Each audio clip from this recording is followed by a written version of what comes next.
patología renal. Entonces, básicamente, la teoría de hoy va a estar estructurada en los siguientes puntos, lo que es nefropatías túbulo-intersticiales, enfermedad renal vascular y obstrucción del tracto urinario y tumores renales. Entonces, cuando nosotros nos referimos a nefropatías túbulo-intersticiales, en realidad nos estamos refiriendo a un proceso inflamatorio, pero que va a involucrar principalmente lo que es el tejido intersticial renal, ¿no? O sea, el daño a nivel del intersticio renal y a nivel de daño tubular, ¿sí? Generalmente va a estar excluido afectación glomerular, vascular o alguna otra enfermedad obstructiva. ¿Que pueden presentarse concomitantemente? Sí, pero básicamente la afectación va a ser a nivel del intersticio renal y a nivel de los túbulos. Anteriormente se conocía con el nombre de nefritis tubulointersticial o nefropatía tubulointersticial, ¿sí? Hoy lo estamos conociendo como nefropatía tubulointersticial. Cuando nosotros estudiamos estas nefropatías, podemos ver que existe un origen infeccioso, ya sea agudo crónico, del tipo bacteriano o no bacteriano, y también existe un origen no infeccioso. Dentro de los orígenes infecciosos encontramos principalmente lo que son las pielonefritis agudas, crónicas, las de origen tuberculosa y algunas otras producidas por virus o parásitos. Y dentro de las no infecciosas pueden ser las relacionadas con ciertos consumos o abusos de analgésicos, asociadas a enfermedades crónicas como por ejemplo mieloma o de repente el rechazo de trasplante o por radiación, ¿no? Por mencionar solo algunas. Entonces vamos a enfocarnos en algunas de estas, ¿sí? En alguna de estas causas. Dentro de las infecciosas mencionamos a la pielonefritis aguda. Entonces, decimos de que básicamente es una inflamación supurante aguda del riñón, cuya etiología está causada principalmente por bacterias piogénicas. Aquí, por ejemplo, encontramos a la más frecuente, que vendría a ser Escherichia coli. Puede ser también producido por Enterobacter, Klebsiella, Pseudomonas, Proteus. Esta puede producirse por una infección ascendente o por una infección hematógena. Y puede estar relacionada a una infección urinaria concomitante. ¿No? Decimos cuando es ascendente, cuando prácticamente hay una relación, ¿no?, cercana con otro órgano, que podría ser una infección urinaria, y pues la hematógena es una infección que puede ser el germen trasladado a nivel de los vasos sanguíneos, ¿no? Aquí, por ejemplo, vemos que en la infección ascendente vendría a ser la ruta más común de pielonefritis aguda, ¿no? Y básicamente, pues aquí existen algunos factores de riesgo, generalmente, por ejemplo, en el caso de las mujeres existe mayor predisposición, o por ejemplo, cuando existe algún trauma o algún procedimiento previo, ¿no? Y en el caso de las infecciones hematógenas, pues aquí en realidad, como les mencionaba, esta infección va a ser transmitida por la sangre, ¿no? Generalmente se da en pacientes que tengan una obstrucción en las vías urinarias o que sean pacientes inmunosuprimidos. Entonces, macroscópicamente, ¿qué va a pasar con el riñón? Este usualmente va a ser un riñón grande. Entonces va a haber un agrandamiento, va a haber una inflamación del riñón. Incluso pueden haber accesos. Aquí, por ejemplo, se observa una nodulación amarillenta, que generalmente su localización va a ser a nivel de la corteza. Microscópicamente, ¿qué vamos a ver? Vamos a ver la presencia de infiltrado inflamatorio agudo, ¿sí? Que pues van a involucrar el intersticio, van a destruir los túbulos, podrían también comprometer otras estructuras cercanas, ¿no? Por ejemplo, glomérulo, vasos sanguíneos, ¿no? Pero principalmente va a ser el componente de infiltrado inflamatorio agudo, en este caso neutrófilos, ¿no?, en el tejido intersticial, produciéndose la formación de abscesos focales. El paciente, ¿con qué va a cursar? Va a tener síntomas de inicio agudo, escalofrío, fiebres, dolor lumbar, disuria, va a orinar a cada rato, un aumento en la frecuencia de la micción. Al examen de orina, pues, se va a encontrar piuria, se va a encontrar cilindros en el sedimento urinario. Se puede hacer un urocultivo para determinar el germen que estaría provocando esta infección.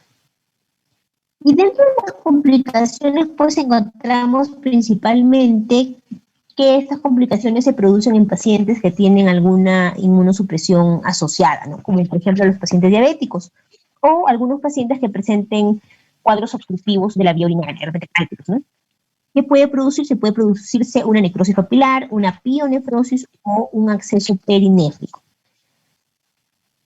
Nos estamos refiriendo a la necrosis papilar o la papilitis necrosante, generalmente asociada a las nefropatías por abuso analgésico. Es decir, son pacientes que para todo toman analgésicos, ¿no? También está asociado a enfermedades de células falciformes, perdón. Puede ocurrir como una complicación de la pielonefritis aguda, ¿no? Y puede afectar ya sea un riñón o los dos riñones. Prácticamente aquí, como su mismo nombre lo dice, va a haber la evidencia de necrosis, ¿no? A nivel del área comprometida. Y usualmente esa necrosis es del tipo coagulativa. En la pionefrosis, pues aquí va a haber formación de accesos, ¿no? Va a haber colecciones de pus y toman el nombre de pionefrosis o carbunco renal. En el caso del acceso perinéfrico, este acceso puede extenderse a través de la cápsula renal, en el tejido perinéfrico y formar un acceso perinéfrico. El segundo agente causal, vamos a retroceder para que más o menos se ubiquen dentro de las nefropatías intersticiales, habíamos mencionado que las de origen infeccioso se encontraban a la pielonefritis aguda y ahora vamos a hablar de la pielonefritis crónica. Entonces, en segundo lugar, hablar de pielonefritis crónica, como su mismo nombre lo dice, es un estadio crónico que generalmente se va a producir, ¿por qué? Porque el paciente ha sufrido inflamación recurrentes, ¿sí? Entonces, obviamente va a depender de diferentes agentes causales. Principalmente van a haber dos tipos de pielonefritis crónica, la nefropatía por reflujo y la nefropatía obstructiva. Aquí, por ejemplo, vemos una imagen, ¿no? En el que prácticamente cuando hay reflujo quiere decir que la orina se va a regresar, ¿no? Hacia los cálices, ¿no? O pelvis renal. Y cuando hay obstrucción aquí, pues, este cálculo va a hacer que se reduzca el flujo de la orina, ¿no? Entonces también se va a regresar por obstrucción.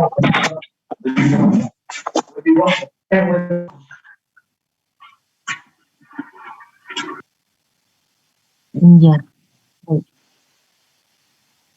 Vamos a continuar. Bien, entonces acá tenemos los dos tipos de pielonefritis crónica, ¿no? Por reflujo de la orina en la vejiga en uno o ambos uréteres. Ya habíamos visto que la orina se va a regresar. O sea, lo normal es que el flujo tenga una dirección que de los riñones se vaya hacia la vejiga, ¿no? Pero al haber este reflujo, esta orina se va a regresar. O sea, se va a regresar hacia la pelvis, hacia los cálices, ¿sí? Generalmente es común en niños, especialmente en niñas. Está asociada a una ausencia congénita o algún acortamiento de la porción intravesical del uréter. Aquí van a ver cambio de presiones, ¿no? Que va a permitir que la orina se regrese. Y usualmente ante la presencia de estos cambios se va a formar una cicatriz, ¿no? Definitivamente este reflujo es más común en pacientes con infección del tracto urinario, el cual puede ser sintomático o asintomático.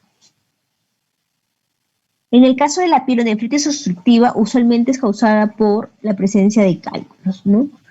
Pueden haber episodios recurrentes y puede resultar en daño renal y cicatrización. Bien, ¿qué pasa macroscópicamente?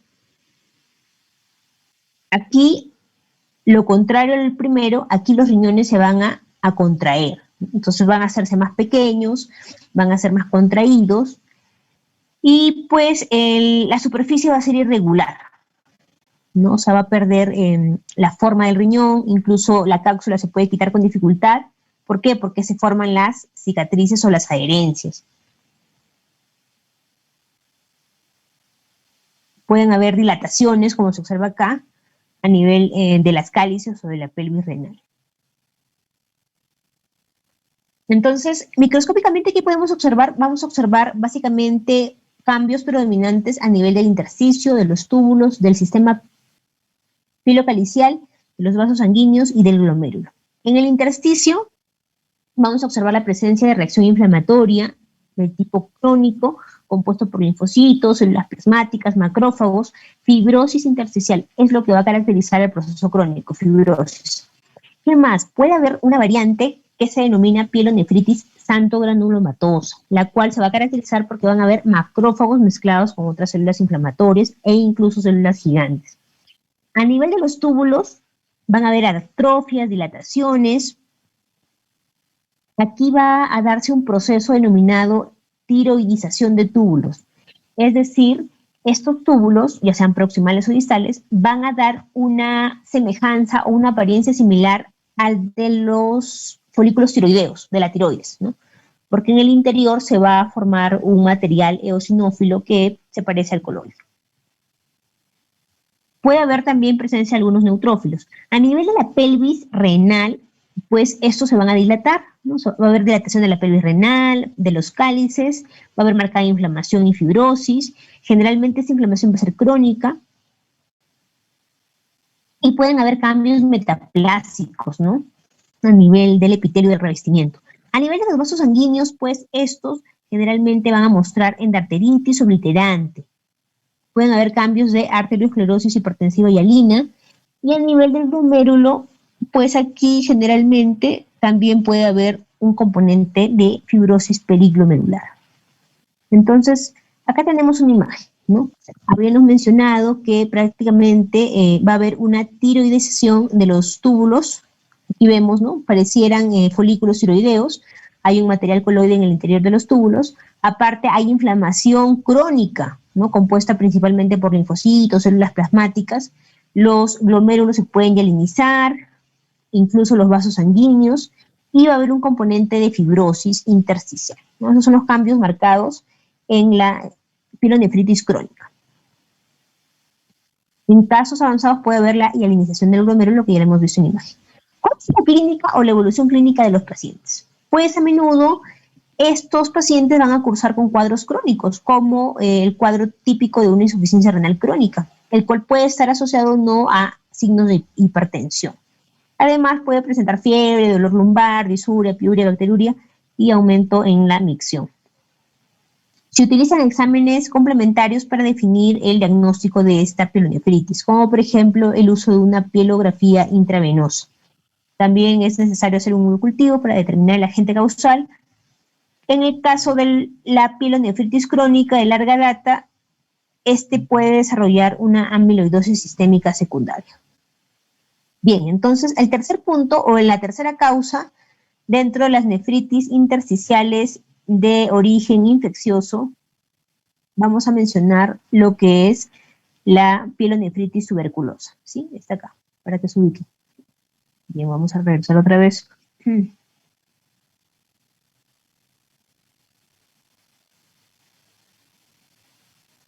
Entonces, estas se producen generalmente por diseminación hematógena, ¿no? Cuya infección inicial va a producirse en otros sitios, ¿no? Principalmente a nivel de los pulmones. Pero hay un poco porcentaje o un bajo porcentaje que es resultado de una infección ascendente de la tuberculosis del sistema genitourinario, ¿no? Es decir, primero se ha afectado a nivel del epidídimo de las trompas de Falopio. Las lesiones renales en la tuberculosis pueden estar en forma de pielonefritis tuberculosa o pueden aparecer múltiples tubérculos miliares. ¿Qué vamos a encontrar acá? Generalmente la afectación va a ser bilateral, ¿no? Va a haber una afectación de la médula y pues aquí va a haber el contenido del tejido gaseoso. Puede haber una obstrucción, puede haber dilataciones de la pelvis, de los cálices, y pues microscópicamente vamos a evidenciar la famosa reacción granulomatosa típica de una tuberculosis.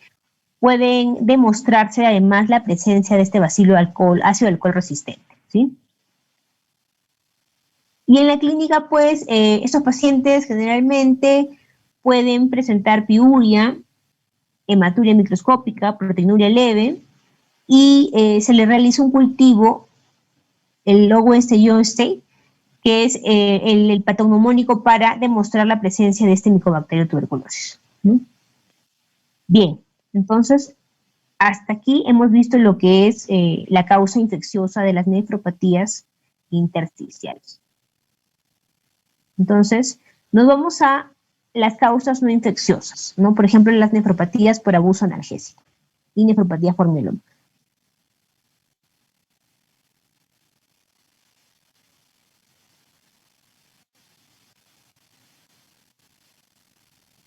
Entonces, nefropatía por mieloma sería una causa no infecciosa.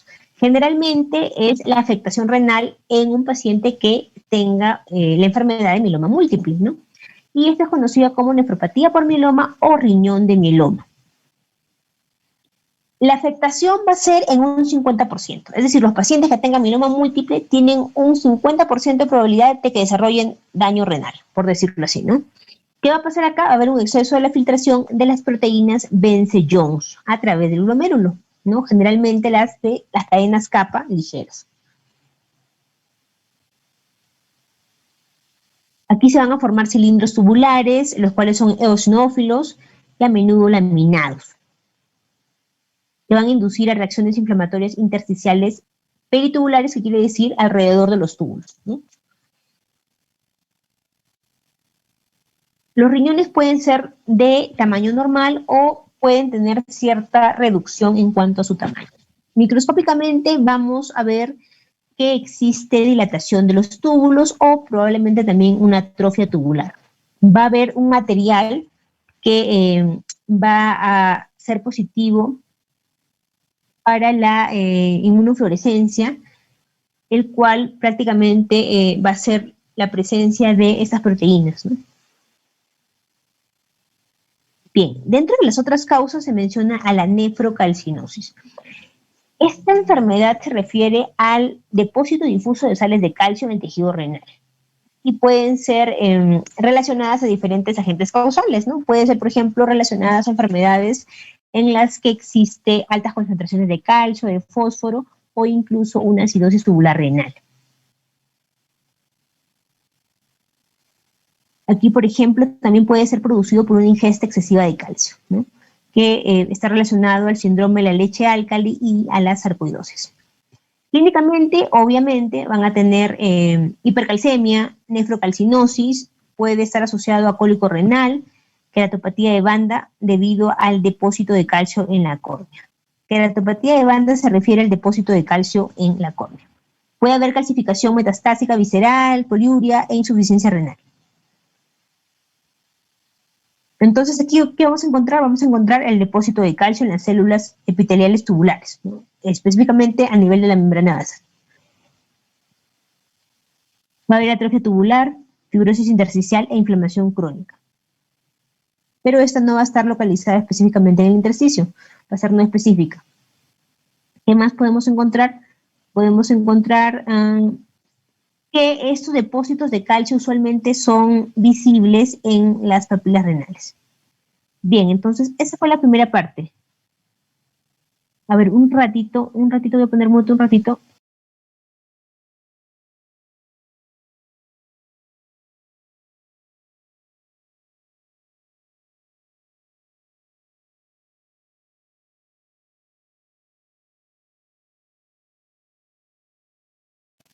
Bien, la segunda parte de la clase es enfermedad renal vascular.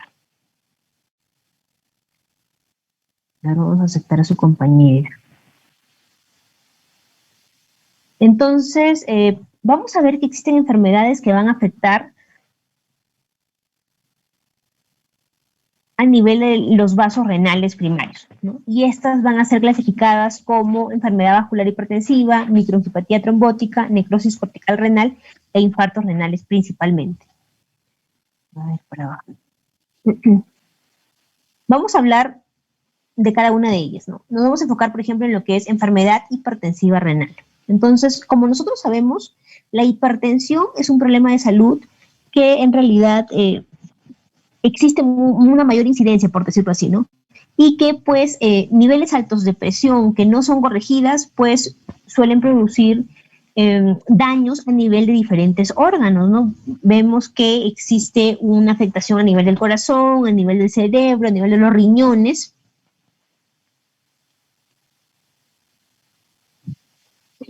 A ver, ¿qué más podemos mencionar? Es importante conocer a qué nosotros denominamos presión alta o hipertensión arterial. Aquí les he mostrado una gráfica en donde clasifica varios términos, ¿sí? Entonces, lo que nos interesa a nosotros es definir el concepto de hipertensión, porque también hay conceptos de prehipertensión y de hipertensión maligna. Entonces, básicamente van a haber valores que definen cuáles son o cómo nosotros hacemos el diagnóstico de una hipertensión arterial. Quiero eliminar esto.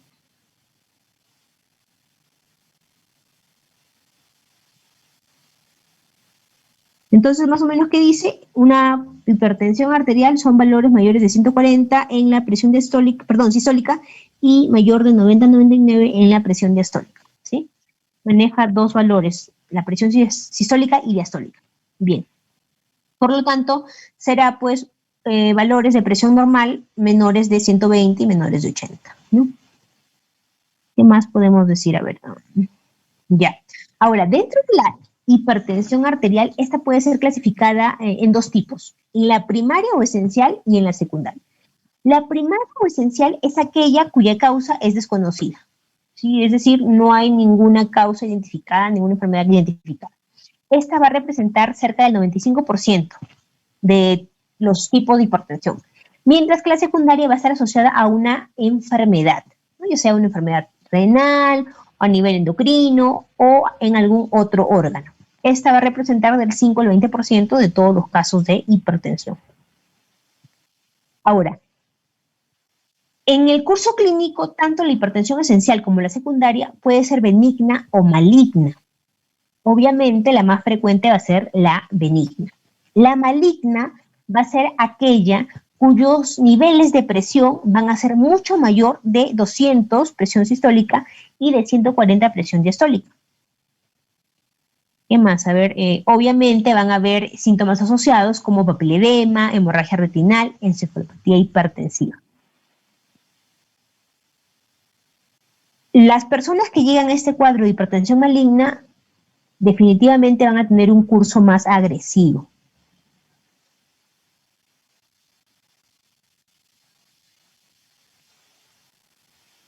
¿Qué más podemos decir? A ver.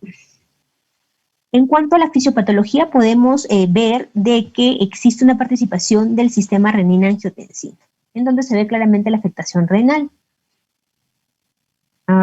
Bueno, aquí, por ejemplo, se muestra la clasificación que hemos mencionado y los posibles agentes causales, ¿no es cierto? Hemos dicho que la más frecuente es la hipertensión esencial y que generalmente no se han identificado los agentes causales de esta, ¿no? Pero aquí, por ejemplo, lo relacionan a factores genéticos, raciales, ambientales, y en la secundaria sí hay una enfermedad asociada, ya sea a nivel renal, enfermedades renovasculares o enfermedades parenquimales renales, las afectaciones endocrinas, como por ejemplo alguna hiperfunción adrenocortical o hiperparatiroidismo o el uso de anticonceptivos, coartaciones de aorta y la causa neurogénica. Entonces vamos a ir viendo cada una de estas. En el caso de la hipertensión esencial o primaria, habíamos dicho que su causa es desconocida, pero existen diferentes factores que se han relacionado al desarrollo de esta hipertensión esencial. Se ha mencionado en cuanto a la herencia, ¿no? Se dice de que existe un factor hereditario en cuanto a, por ejemplo, si son gemelos o hay datos epidemiológicos. Puede ser, por ejemplo, en el caso de que la familia tenga esta enfermedad, se va repitiendo en la segunda, tercera generación, ¿no?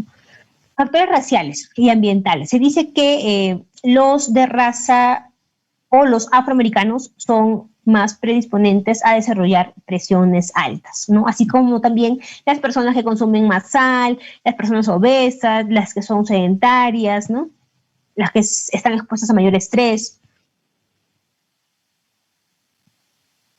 También tenemos otros factores modificadores que son la edad, el sexo, la aterosclerosis, o otros factores de riesgo como el tabaquismo o exceso de alcohol, o incluso la diabetes.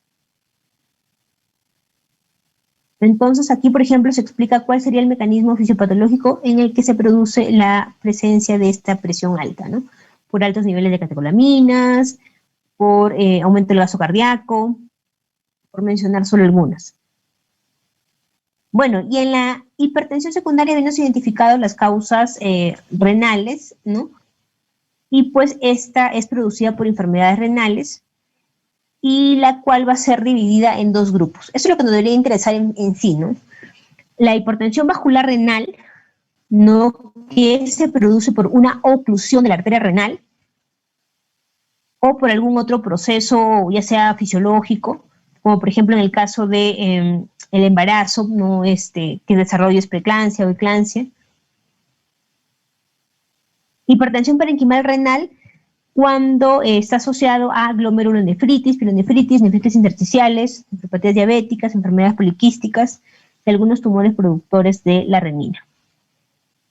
Entonces, cualquiera de los casos van a seguir tres mecanismos patógenos interrelacionados. Se va a activar el sistema de renina-angiotensina, principalmente, y pues va a haber una alteración en el contenido o en la permeabilidad del sodio y potasio o en la regulación del equilibrio potasio, ¿no? Aquí, por ejemplo, se explica la vía de la renina-angiotensina, ¿no? Sabemos de que esta hormona va a aumentar los niveles de la presión. Va a haber retención de sodio y agua también.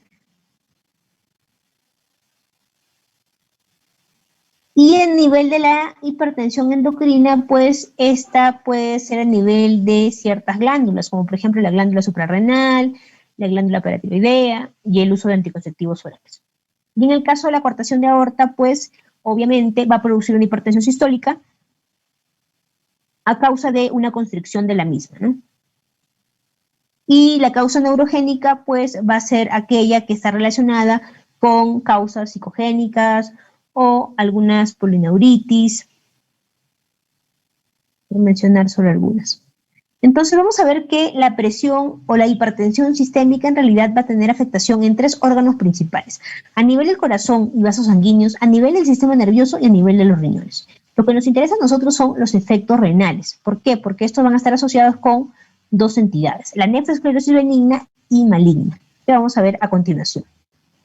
Es lo que nos interesa en sí.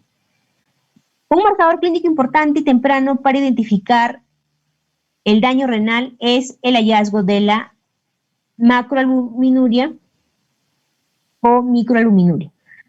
Macroalbuminuria mayores de 300 miligramos y microalbuminuria entre 30 a 300 miligramos por día.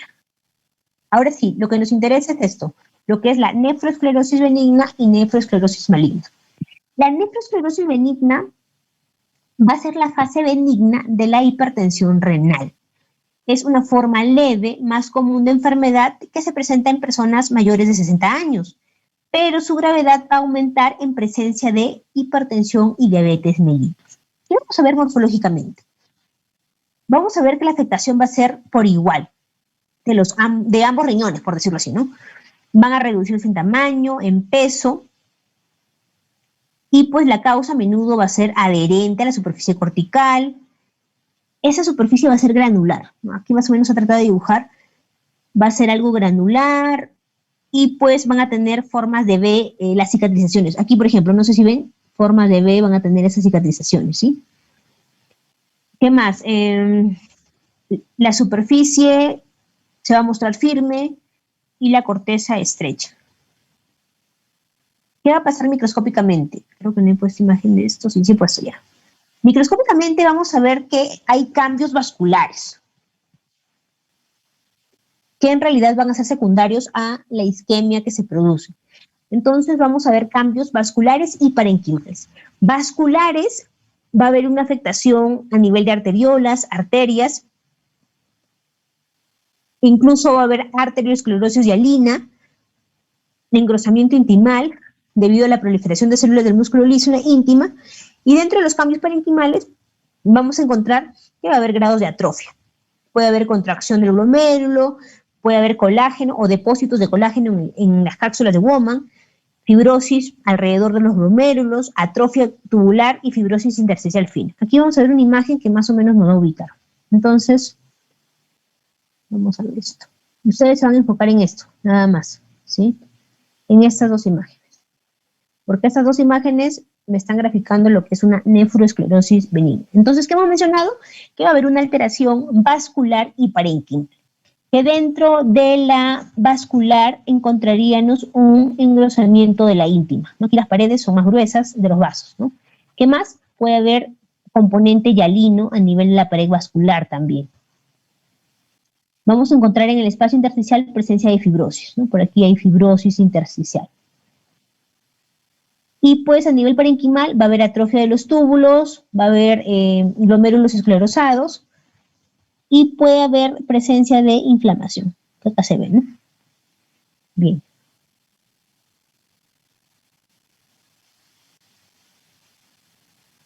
Un paciente con esta entidad, ¿qué presenta? Usualmente dolor de cabeza, mareos, palpitación, nerviosismo, papiledema, está ausente. Aquí el papiledema está ausente. Las pruebas de la función renal y el examen de orina son normales en etapas tempranas. A larga data pueden haber cuadros de proteinuria, o sea, se encuentran proteínas en la orina, presencia de cristales hialinos o granulares. Raras ocasiones puede ocurrir una insuficiencia renal y cuadros de uremia. El siguiente tipo o desarrollo de la hipertensión renal vendría a ser la nefroesclerosis maligna. Esta se produce cuando está asociado a niveles elevados de presión, es decir, mayor de 200, que vendría a definir una hipertensión maligna o acelerada. Por eso es que yo me he basado en dar la parte introductoria para que ustedes puedan definir estos términos, ¿sí? Entonces, a ver dónde está eso. Aquí, ¿no? Entonces, presión sistólica mayor de 200 y presión diastólica mayor de 140, ¿sí? Por eso es que me he demorado y me he tomado un tiempo en explicar lo de la presión.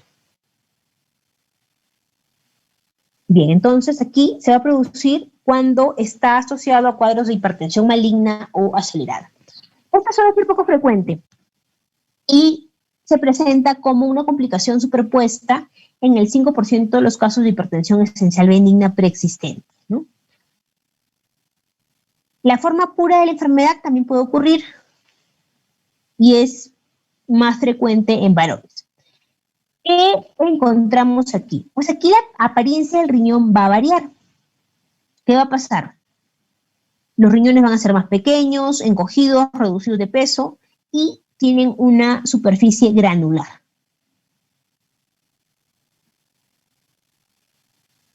Aquí hacen la comparación de los dos tipos, de la nefroesclerosis benigna con la nefroesclerosis maligna, ¿cierto? Entonces vamos a regresar. ¿Sí? Regresamos y vamos a comparar. Entonces, ¿qué va a pasar en la nefroesclerosis benigna? Estos se van a hacer más pequeños y ¿qué más? Van a ser granular, ¿cierto? Esa es la benigna. ¿Qué va a pasar en la maligna? Va a suceder todo lo contrario. Estos se van a agrandar. ¿Dónde está? Estos se van a agrandar y van a tener petequias, como puntitos de hemorragia en la superficie. Van a presentar edema, van a ser más grandes. Cuando se corta el riñón, este va a tener un corte, una apariencia roja amarillenta. Lamentablemente aquí no está el corte del riñón. ¿Cuáles van a ser los cambios microscópicos? Igual, van a haber cambios vasculares, cambios isquémicos. Cambios vasculares van a involucrar las arterias. A ver, ok.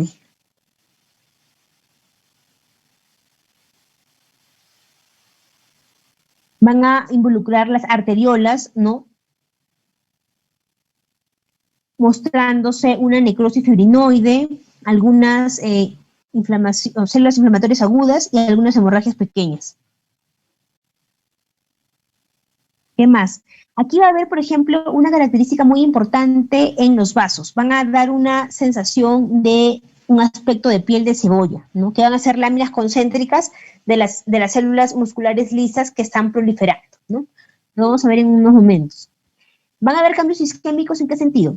Que va a haber atrofia tubular o pérdida tubular, fibrosis intersticial fina y focos de necrosis o de infarto.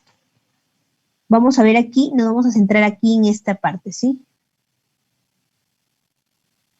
A ver, no sé por qué voy a... Ay, no sé.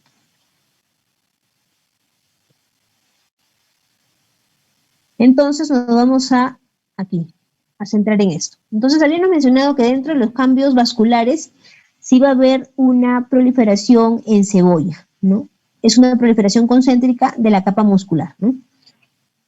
Y vamos a encontrar también presencia de fibrosis en la parte de la alteración parenquimal.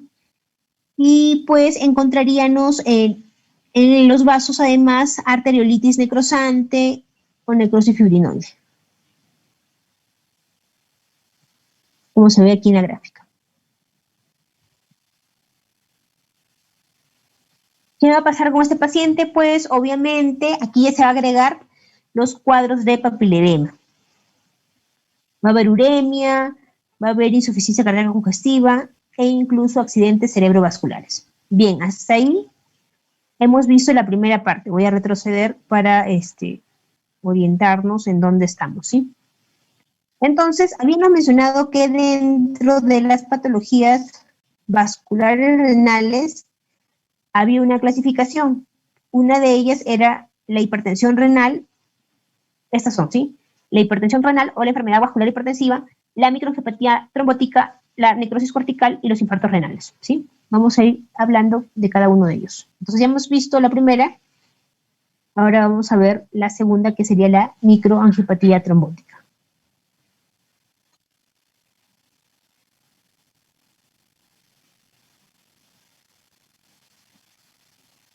¿Qué va a pasar con esta enfermedad renal trombótica?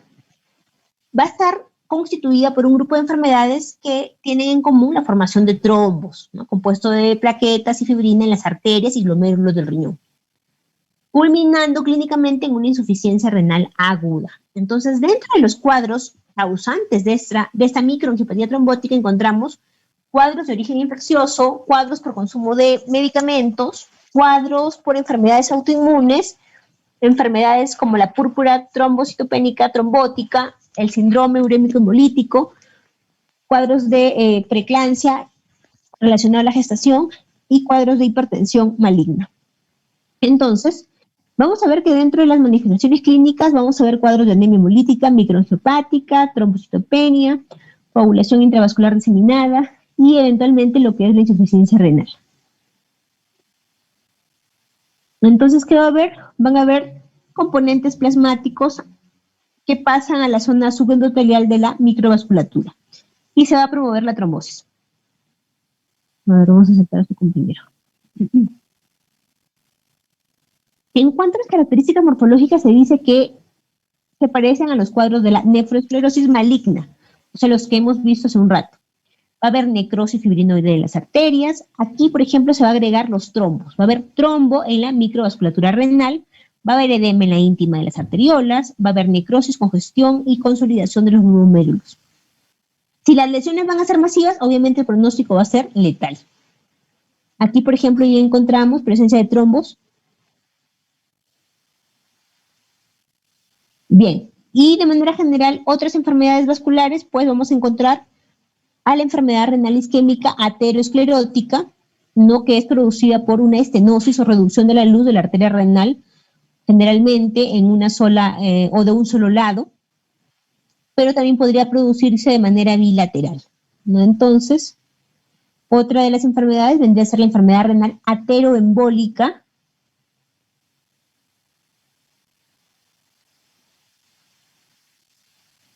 y pues aquí vemos, ¿no? Incluso hay cristales de colesterol en el interior de los vasos, ¿no?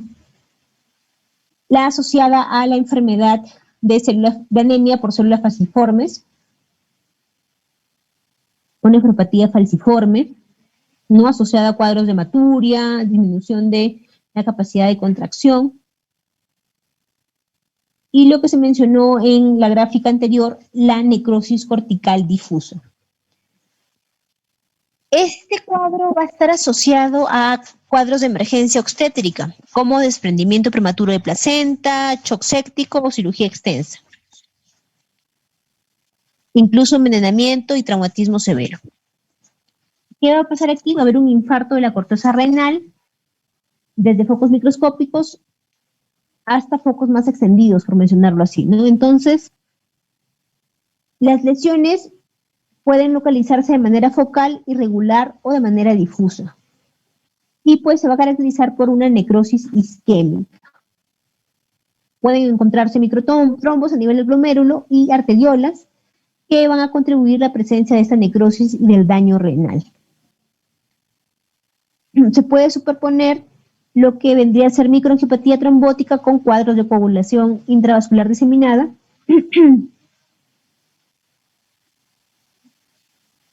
Los pacientes pueden presentar cuadros de oliguria, anuria, hematuria y se puede desarrollar insuficiencia renal aguda y cuadros de uremia. Aquí, por ejemplo, encontramos una imagen de un riñón con cuadros de isquemia, ¿no? Necrosis isquémica. Son áreas más claras, ¿no? El de acá es el riñón normal o el color del parénquima normal, y acá ya cambia la coloración, se hace más pálida, por decirlo así, ¿no? Definitivamente los hallazgos van a ser microscópicos.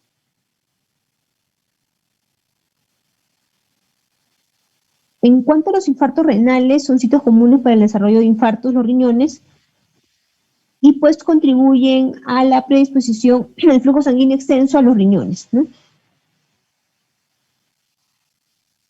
Puede estar asociado a diferentes cuadros, como por ejemplo también la presencia de las trombosis, ¿no?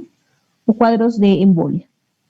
O algunos cuadros de repente también infecciosos, como endocarditis vegetativa, o aneurismas aórticos y aterosclerosis aórtica. Se dice que el infarto renal principalmente es un infarto blanco, ¿sí? No sé si ustedes recuerdan que existe una clasificación de infarto rojo e infarto blanco. ¿Cómo es la forma? Es la forma de una cuña y el lápiz apuntando hacia la médula.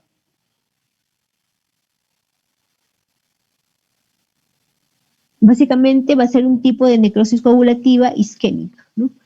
Aquí encontramos, por ejemplo, cómo es que el infarto va a ser en forma de cuña. Bien, la tercera parte de la clase es obstrucción del tracto urinario, o conocido como uropatía obstructiva. Entonces, generalmente aquí se va a asociar a cuadros obstructivos, los cuales pueden presentarse por diferentes causas, ya sean intraluminales, intramurales o extramurales. Puede ser incluso la presencia de un cálculo, de un tumor, de cuerpos extraños, de inflamación, de disfunción neuromuscular, etcétera, ¿no? Entonces, básicamente vamos a ver la vía del sistema urinario, la constitución, ¿no? La pelvis, el uréter intrínseco, el uréter extrínseco y la vejiga, próstata, bueno, uretra. Y vamos a ver de que al haber una obstrucción, este puede llegar a producir una dilatación a nivel de la pelvis renal y de los cálices, el cual va a tomar el término de hidronefrosis. Definitivamente va a ser un juego entre presiones. Aquí tenemos el corte de un riñón con la dilatación de la pelvis renal. Incluso el riñón se va adelgazando el parénquima. ¿Qué más? A ver, vamos. Bueno, si es que existiera algún cálculo, va a producir dolor o cólico renal. Puede ser identificado con una ecografía si es que ya hay una hidronefrosis o incluso la presencia de cálculos en el interior de la vía urinaria, ¿no? Podemos ver de que dentro de los cálculos existen pues diferentes tipos de cálculos, ¿no? Usualmente los más frecuentes van a ser los oxalatos de calcio,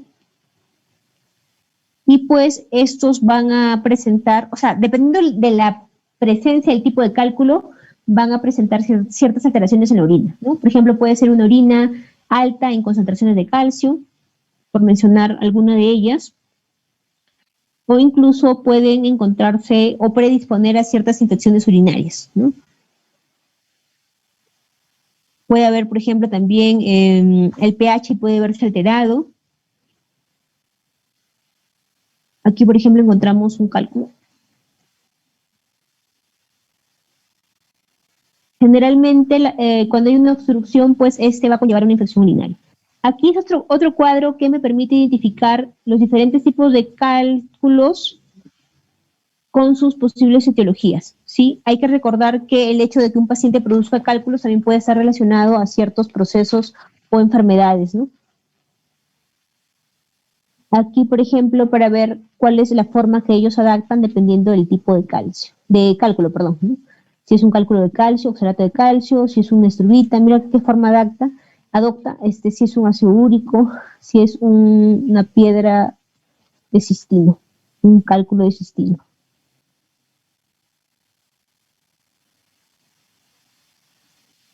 Generalmente se hace la evaluación de los puntos ureterales para identificar si es que son positivos o no. Y pues se hacen exámenes complementarios, como se les había mencionado, el examen de orina, el examen de imágenes, como tomografía, ecografía, por mencionar solo alguno de ellos. Y pues básicamente el tratamiento va a depender del tamaño del cálculo o qué tanto está complicando el cálculo, ¿no? Si, por ejemplo, solo es un solo cálculo y es de menor tamaño, solamente se le da analgésicos. Pero si este ya es mayor de 5 milímetros, obviamente va a tener una intervención quirúrgica, ¿no? Para retirar el cálculo con estos procedimientos, ¿no? Lo que se denomina nefrolitotomía. O también existe otro, si es que es menor de 1.5, lo que es la litotricia por ondas de choque. Es como que golpean el cálculo y sale. Bien, la última parte de la clase vendría a ser lo que son los tumores renales. Hablar de tumores renales en realidad es amplio en el sentido de que sabemos que estos pueden ser del tipo benignos y malignos y que son originados en el riñón. Pueden afectarse los túbulos renales, el tejido embrionario, el tejido mesenquimal, el epitelio y la pelvis renal, ¿no? Son las diferentes zonas donde pueden producirse el cáncer, ¿no? Y aquí, por ejemplo, yo digo, si se produce a nivel de los túbulos renales, puede producirse un adenoma o un adenocarcinoma. Si se produce a nivel del tejido embrionario, un nefroma, un tumor de Wills. Si se produce a nivel del tejido mesenquimal, un angiolipoma, un tumor intersticial medular. Y se produce a nivel del epitelio y la pelvis renal, un carcinoma urotelial. Entonces, podemos ver que el riñón puede ser sitio de tumores. Aquí es otra clasificación en cuanto a si son benignos o malignos. Aquí se menciona alguno de ellos: benignos, adenomas, fibromas, angiolipomas, oncocitomas, y malignos, los carcinomas de células renales principalmente y los carcinomas uroteliales. Aquí encontramos formas importantes de neoplasias renales, o sea, la clasificación de cada uno de ellos, si es benigno o maligno. Vamos a hablar de una manera rápida, porque tampoco es como para que se traumen con esto. Voy a elegir algunos, ¿sí? Voy a elegir algunos, los más frecuentes. Por ejemplo, dentro de los benignos, los más frecuentes, eso lo voy a pasar, no lo voy a explicar. Este de acá, por ejemplo, el angiomiolipoma es un tumor que suele ser algo frecuente, ¿no? Entre un 25 a 50% están relacionados con pacientes que presentan esclerosis tuberosa. ¿Qué va a pasar en esta tumoración? Va a haber presencia de componente vascular, de componente muscular y de componente de tejido adiposo, ¿no? Se va a caracterizar por eso, por la presencia de estos tres componentes. Entonces, su mismo nombre se va a desglosar: angio, vasos, ¿sí? Mio, músculos, y lipoma, tejido adiposo. Entonces se va a evidenciar la presencia de esos tres componentes. Bien. Entonces acá tenemos un corte de un riñón que presenta los tres componentes, ¿no? Presenta el tejido adiposo, el músculo y los vasos.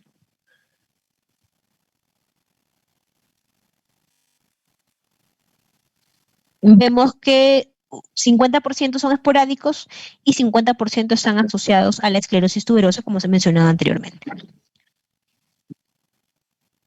Suelen ser no encapsulados y usualmente suelen tener una coloración amarillenta, asociados a hemorragia.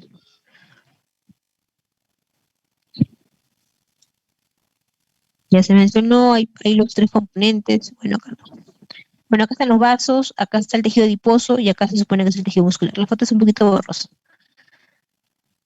Acá está mucho mejor. No, acá hay componente del tejido adiposo, componente muscular y los vasos por aquí, estos por aquí.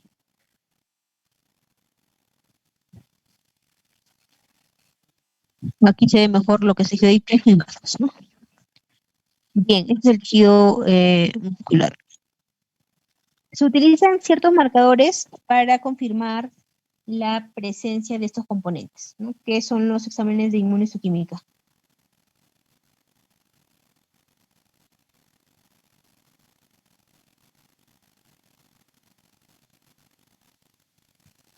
Ya. Entonces son positivos para HMB45 y actina de músculo liso, y negativos para citoqueratina. Otro de los frecuentes de los tumores benignos vendría a ser el oncocitoma. Esta neoplasia es de origen epitelial. ¿Y qué podemos decir? A ver, para que sea resumido. Claro, el color del citoplasma de estos núcleos van a ser rosadito. Es eosinófilo por su contenido en mitocondrias. Entonces, es un tumor epitelial de células eosinófilas, ¿no? Que presenta pequeños núcleos. Procede de las células intercaladas de los túbulos colectores y representa el 5 al 15% de los tumores renales. No los voy a traumar mucho con micro y macro porque ustedes todavía están en aprendizaje. Entonces los voy a traumar con esto. Voy a pasar algunas cosas que considero que no son muy importantes. Entonces, ¿qué es lo que nos llama la atención? Que su citoplasma es rosadito.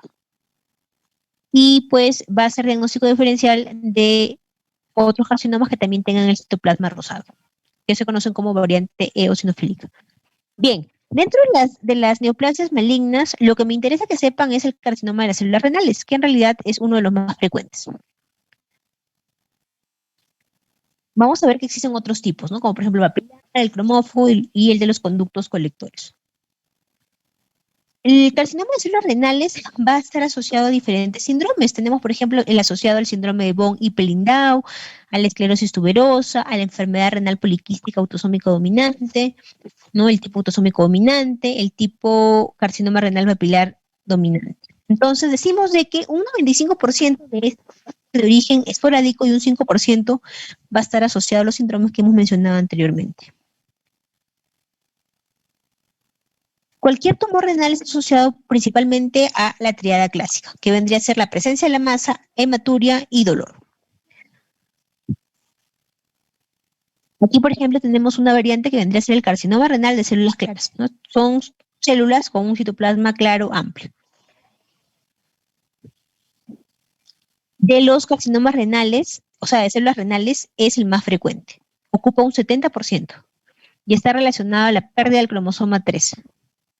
Va a ser resistente a lo que es la quimioterapia y la radioterapia y su tratamiento vendría a ser la cirugía. Esta es la macroscopía, cómo es que nosotros vemos un tumor o un carcinoma de células renales de células claras. ¿No? Hay áreas de necrosis, hemorragias, componentes sólidos. Bien. No, aquí se ve, por ejemplo, mayor aumento, el citoplasma claro y amplio. También hay una escala en relación a los núcleos, que es la escala de Fuhrman. Yo no los quiero traumar tampoco con eso. Pero acá está, Fuhrman grado nuclear. Entonces vamos a ver 4 grados, grado 1 cuando no hay nucleolo, grado 2 cuando hay nucleolo visible, grado 3 cuando hay irregularidad marcada con nucleolo y grado 4 las células son más bizarras, o sea, son más pleomórficas, por decirlo así, ¿no? Aquí, por ejemplo, tenemos, ¿no? Grado 1 no se observa nucleolo. Grado 2 ya observamos nucleolo. Grado 3 observamos nucleolo, pero son más grandes los núcleos. Grado 4, estos ya son más pleomórficos, ¿no? El nucleolo se ve como un puntito en el centro del núcleo. Bien, ¿qué más? Esta sería la variante de células claras del carcinoma renal. Bueno, no los voy a traumar con estos. También se realizan unos marcadores, son positivos para estos marcadores, que tampoco los voy a traumar. Y pues también se produce una estadificación. A ver. Otra de las variantes del carcinoma renal vendría a ser el tipo papilar. Este está asociado a cromosomas 7 y 17. Y pues también puede acompañarse de necrosis y hemorragia. Esa diferencia, la anterior va a tener un color café, marroncito. Sería esto, ¿ah? Este es el tumor, por si acaso. Bueno, acá se ve amarillo. Y en la microscopía, pues van a ver arquitecturas papilares, como se ve acá. Y este puede tener dos tipos, el tipo uno y el tipo 2. El tipo uno va a ser de bajo grado y el tipo 2 va a ser de alto grado. Mm, igual hay marcadores de inmunohistoquímica positivos para este papilar. La racemasa, por ejemplo, va a ser positiva. Aquí tenemos, por ejemplo, una pirámide en cuanto a la supervivencia a los 5 años de las tres variantes que se han mencionado, ¿no? Las células claras, el cromófago y el papilar. Vemos que el papilar aparentemente tendría una mayor supervivencia. El cromófago, que es el que se menciona acá, que recién lo vamos a ver, pues este está asociada a pérdida de múltiples cromosomas, es el menos agresivo, puede tener un patrón o un color naranja.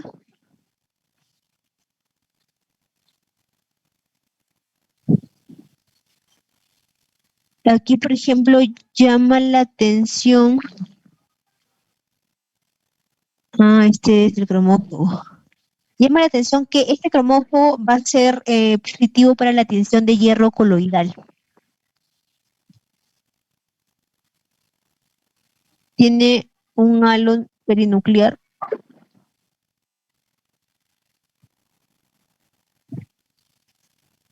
No los voy a confundir mucho con esto, ¿sí?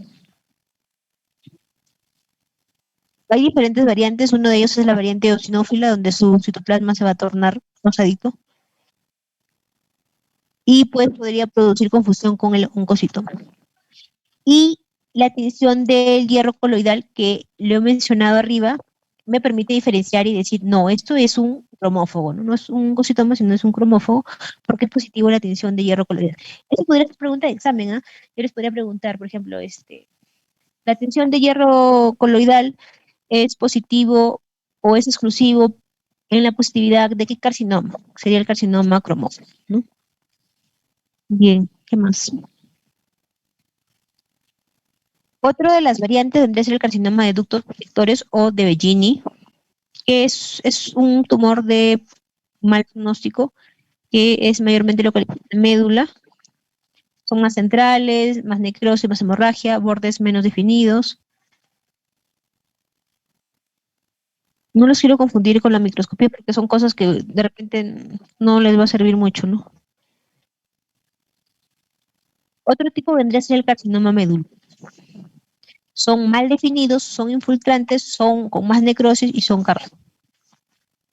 Aquí el estroma va a ser más desordenado, por decirlo así, ¿no? Para entender mejor, ¿no? Va a haber un mayor desorden en el estroma.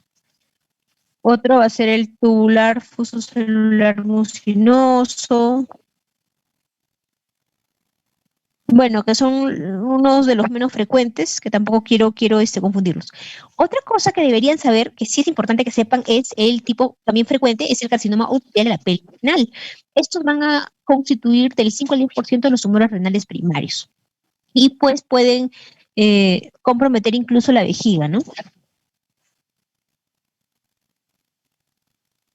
Aquí vemos cómo es su morfología. Y dentro de los tumores secundarios, hemos visto primero los tumores primarios, ¿no es cierto? Los benignos y los malignos. Pero también existen tumores secundarios. ¿Qué quiere decir? Que el origen primario es en otros órganos, es decir, han metastasizado el riñón, ¿no? Por ejemplo, ¿cuáles? Los de origen hematológico, por ejemplo, alguna leucemia, o por ejemplo, los de origen a nivel de pulmón, de mama y de estómago, ¿no? Pueden ir a diseminarse a nivel del riñón. Bien, chicos, ¿alguna pregunta? Definitivamente son 4 temas en una clase, es mucho, pero al menos espero que haya sido entendida la clase. Sí, al menos espero haber podido captar su atención en alguno de los temas que se ha tratado, ¿no? ¿Hay alguna pregunta? ¿Todo está claro? ¿Nada está claro? Le voy a pasar las clases de una vez a su compañero para que él se los pase. A ver, voy a dejar de compartir para de una vez pasárselos. Me imagino que el primer tema ha sido más complejo con todas las glomerulonefritis.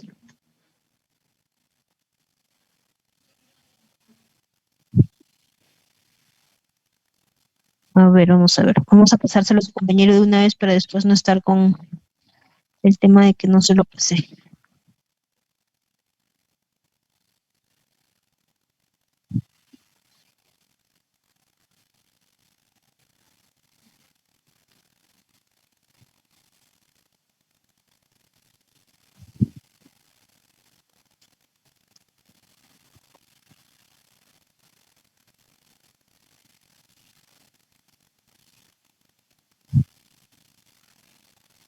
Ya está cargando. ¿Hay alguna pregunta? No, doctora, sí es todo claro. Ya. Bien, entonces ya le pasé aparentemente, o me está cargando. Le estoy pasando la clase a su compañero. Él se lo va a pasar cuando se complete la descarga, ¿sí? Bien, chicos, entonces no quiero, si es que pueden registrar en el chat, por favor, su asistencia.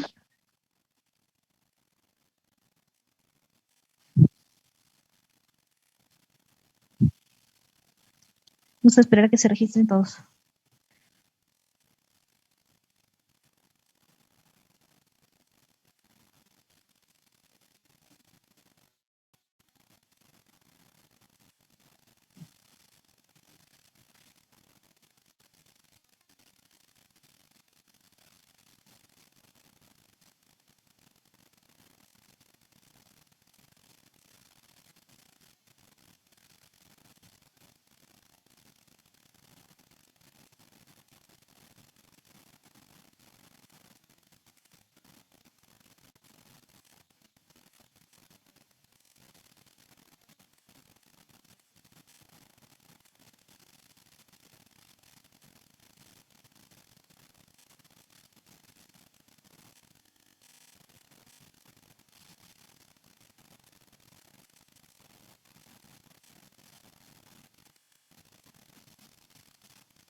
Bien, ¿se registraron todos?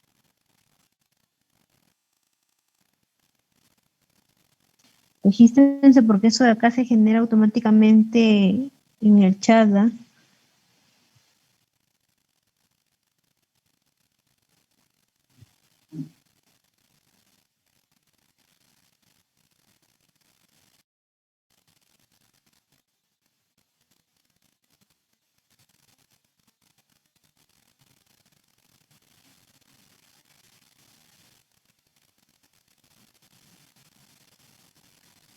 Recién están entrando.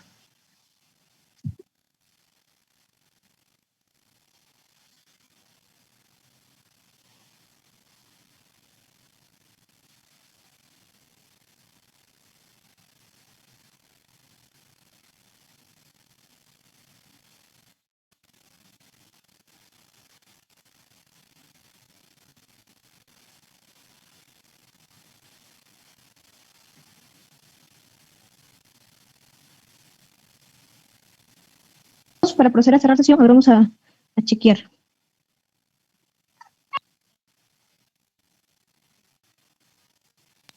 Doctora, buenas noches. Disculpe, una de mis compañeras ha estado en clase, pero lo que pasa es que se le fue el internet y obviamente como ya no vive en lugar como que de centro, no vive en zona rural, se le va el internet y ha querido volver a ingresar, pero no ha podido debido al internet que tiene y pues no sé si sobre su asistencia, no sé qué puede pasar. Coloca su nombre, registra su nombre de tu compañera. Ya, gracias, doctora. Uh-huh.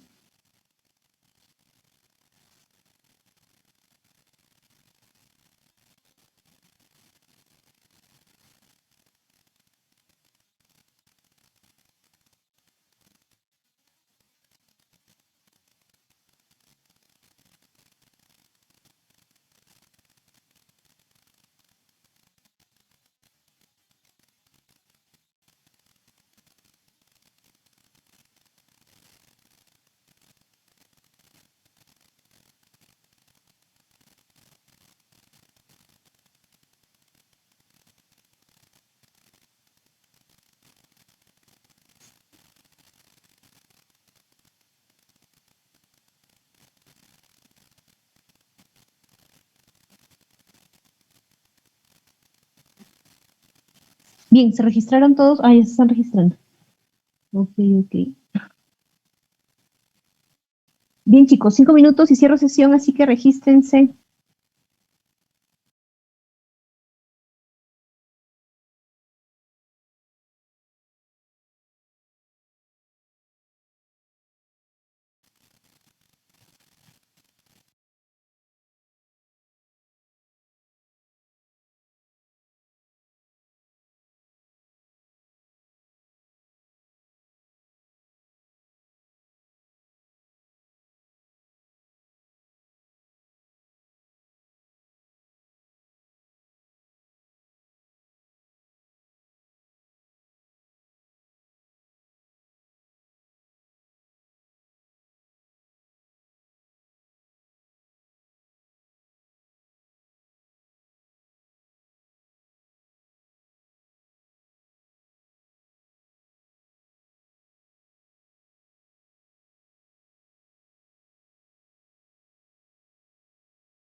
Bien, entonces voy a proceder a cerrar sesión. Que tengan buenas noches.